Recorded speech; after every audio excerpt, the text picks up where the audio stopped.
There is a kind of grief that has no name in the modern world.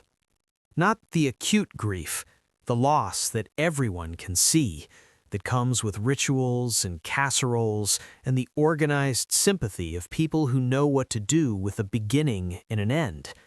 That grief we have language for. We have bereavement leave and stages and the cultural permission, however brief, to stop functioning and be undone. The grief I mean is quieter, more durable, the grief that does not announce itself as grief because it is not attached to a single loss, the grief of a life that has not become what you believed it would become, the grief of a relationship that is slowly, without a decisive rupture, becomes something other than what you built it to be. The grief of time, of decades past, of the particular person you were at 35, of possibilities that did not close dramatically, but simply stopped being available. This grief does not get casseroles. It does not get bereavement leave. It does not get the organized sympathy of people who know what to do, because the people around you cannot quite see it, and you cannot quite name it, and the culture has only one instruction for it, which is to move on. 3,000 years ago, a collection of poets sat down and wrote about this grief with a directness that the modern world has almost entirely lost the permission to use. They did not move on. They did not reframe. They did not locate the silver lining or the lesson or the growth opportunity hiding inside the suffering. They lamented, fully, honestly, with the complete, undefended, utterly human voice of people who had decided that the darkness deserved to be spoken to directly, and that speaking to it directly was not weakness, but the most courageous act available to them. This is what the Psalms knew, and what we have almost entirely forgotten how to do. We have inherited a particular story about how to handle suffering. It is so pervasive, so deeply embedded in the culture that most of us do not experience it as a story at all. We experience it as the obvious truth about what suffering requires. The story goes like this: suffering is a problem. Problems have solutions. The appropriate response to suffering is to move efficiently toward the solution, through therapy, through medication, through the reorganization of perspective, through gratitude practice and exercise and the cultivation of resilience. Suffering that does not resolve is suffering that is not being handled correctly. The goal is to feel better. The sooner, the more completely, the better. And inside this story, the person who is not moving toward resolution, who is sitting with the grief, who is speaking it aloud, who is not yet ready to locate the lesson, feels, in addition to their grief, a second layer of suffering. The suffering of believing they are doing grief wrong. The Psalms offer a different story entirely. Not a therapeutic story, not an optimistic story. A story so old and so honest and so completely uninterested in resolution that reading it in the modern world feels, at first, almost transgressive. The story the Psalms tell about suffering is this: speak it, all of it, in the most direct language available to you, to whoever will hear, including, especially, into the darkness that does not seem to answer. And do not rush toward the light. The darkness, spoken honestly, is already a form of the light. The Psalms are 150 poems collected over roughly 1,000 years of Israelite history, attributed in tradition to King David, but almost certainly written by many different hands across many different centuries. They are not a unified argument. They are not a systematic theology. They are something rarer and more useful, the accumulated record of a people's honest speech to God in every register of human experience: joy and terror, gratitude and rage, the ecstatic praise of a people who believe they are loved, and the raw, unfiltered cry of a people who feel completely, devastatingly alone. Scholars call the grief poems the lament psalms. There are more of them than any other kind, more laments than praise psalms, more laments than thanksgiving psalms, more laments than psalms of any other category. This is, if you sit with it, remarkable.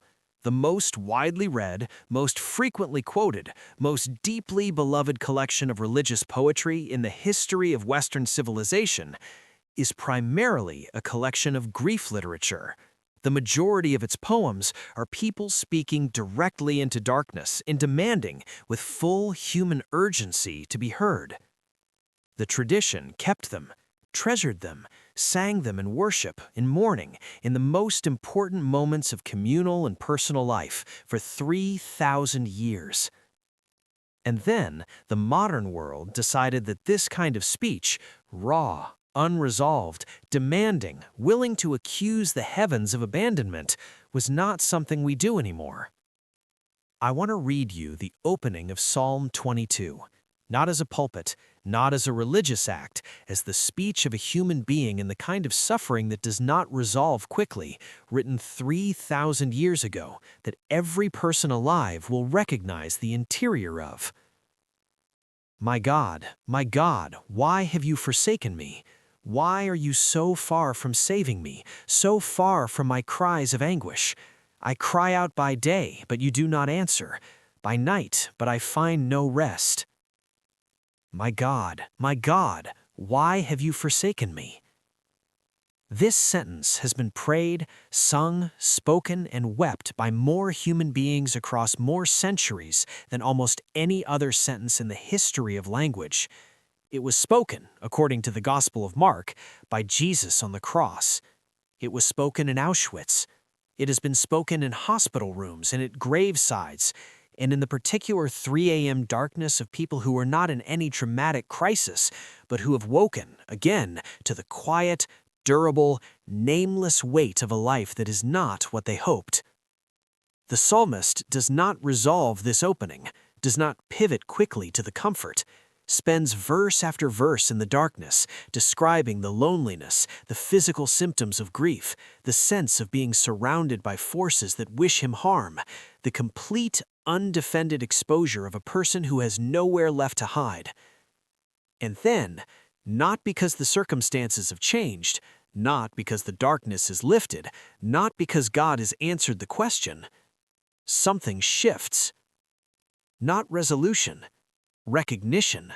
The psalmist arrives, through the act of complete and honest lamentation, at something that was not available at the beginning, a quality of presence, a sense, fragile, earned, genuinely hard-won, that the speaking itself has been heard, that the darkness that was addressed has not been indifferent, that the act of crying out, fully and without pretense, has done something that silence could not. The Hebrew word for this structure, the movement from lament to orientation, from the full expression of grief to the fragile arrival at something like renewed ground, is the word scholars use when they describe the Psalms of Lament. They do not call it resolution, they call it reorientation. And the distinction matters enormously, because resolution implies that the problem has been solved, that the grief has been processed, that what was broken has been repaired and the person is now back to where they were before. Reorientation implies something different, and I think truer. The grief is still present, the loss is still real, the darkness has not been eliminated.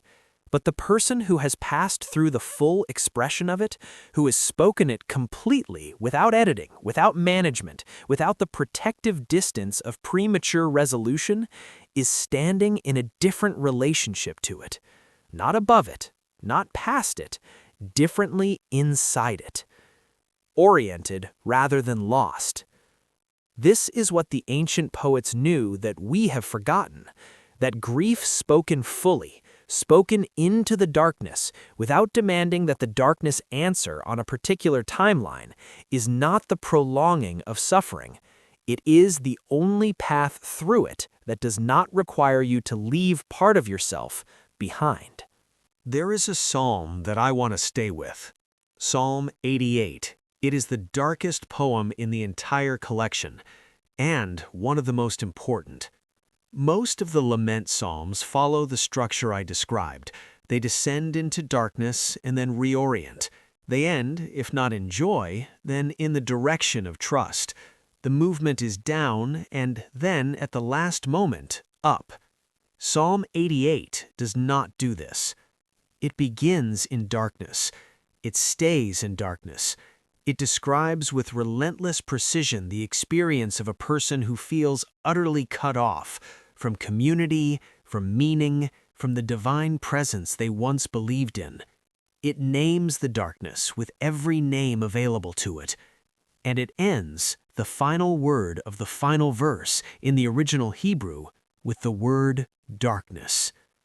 The ancient editors who assembled the Psalter kept this poem, placed it in the collection, allowed it to end where it ends, without rescue, without the upward turn, without the comforts that every other lament psalm eventually arrives at.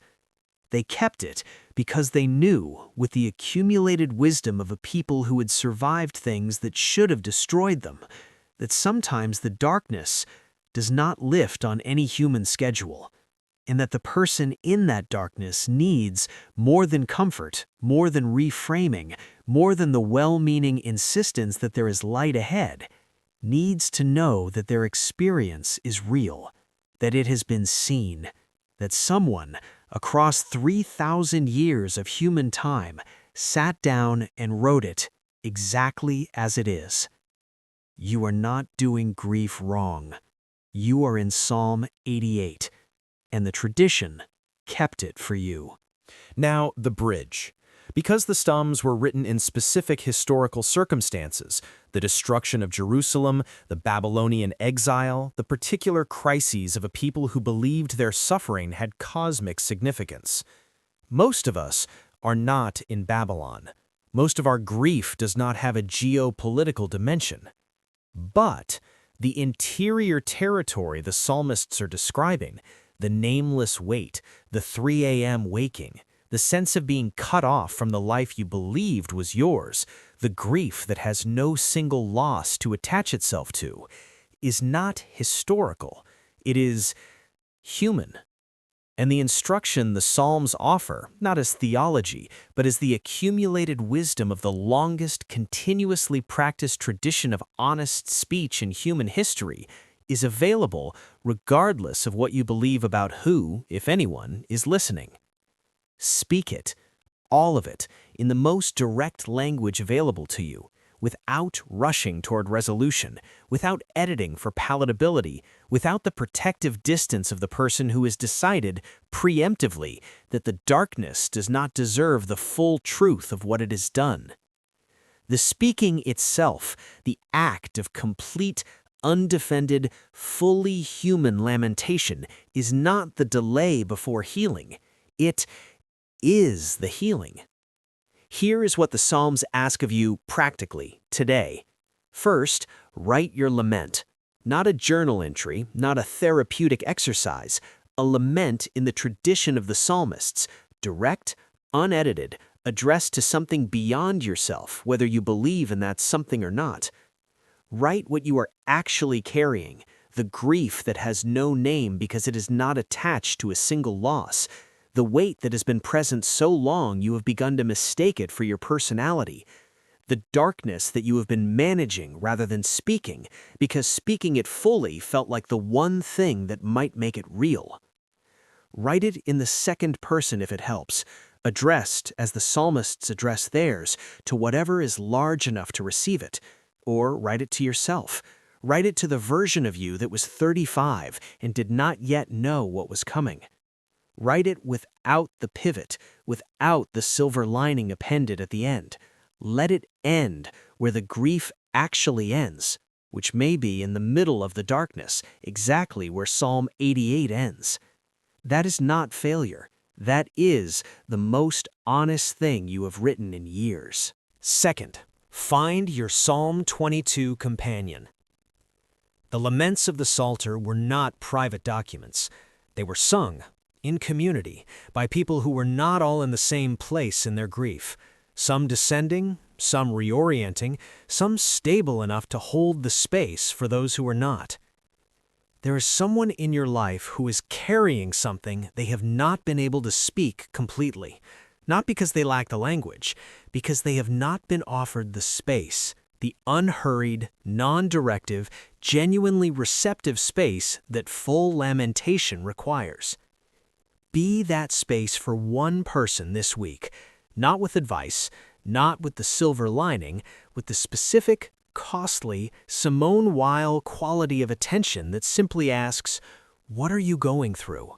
and then goes completely still to hear it. Third, stop rushing the reorientation. The psalmists moved from lament to reorientation, but they did not rush it. The descent into darkness was complete before the upward turn began. The darkness was given its full due, spoken in full, received in full, before the poem found its way toward renewed ground. If you are in a period of grief, named or unnamed, acute or chronic, the kind that gets casseroles or the kind that does not, resist the pressure to arrive at the lesson before the lamentation is complete.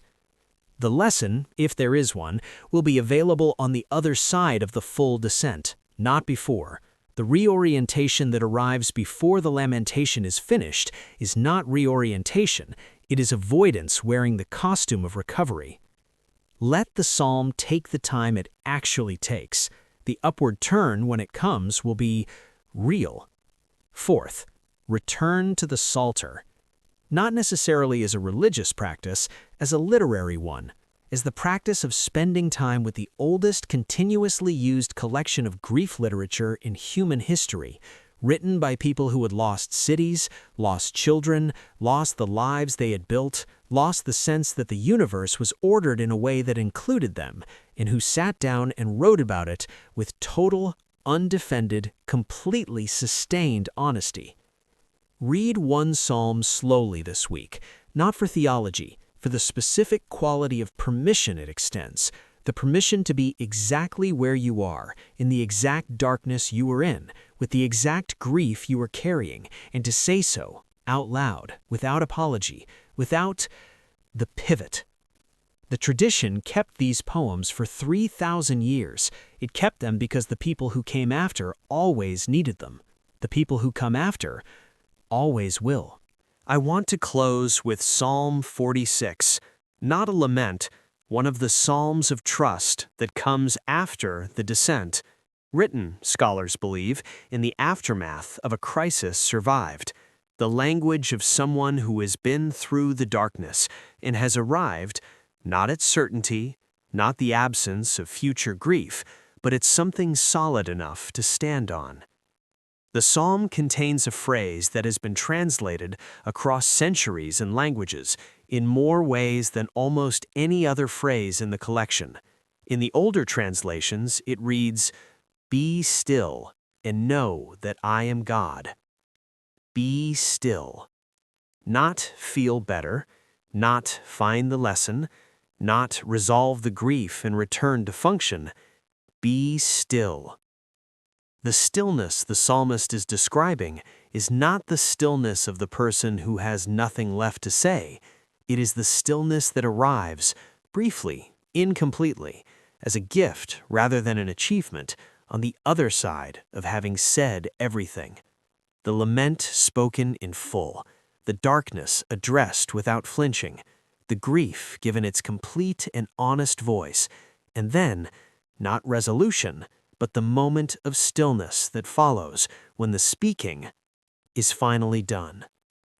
3,000 years of human beings in that stillness, after the descent, after the full and honest cry into the darkness, after Psalm 88, the stillness of Psalm 46.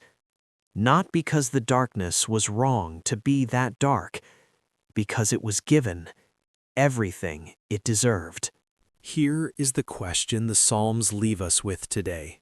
Not from comfort, not from the resolved end of the story, from the specific authority of 3,000 years of human beings who discovered that the darkness, spoken honestly, is not the enemy of the light.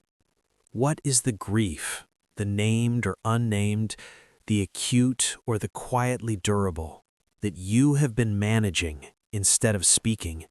And what becomes available? What stillness arrives? What reorientation becomes possible? When you finally give it its full and honest voice.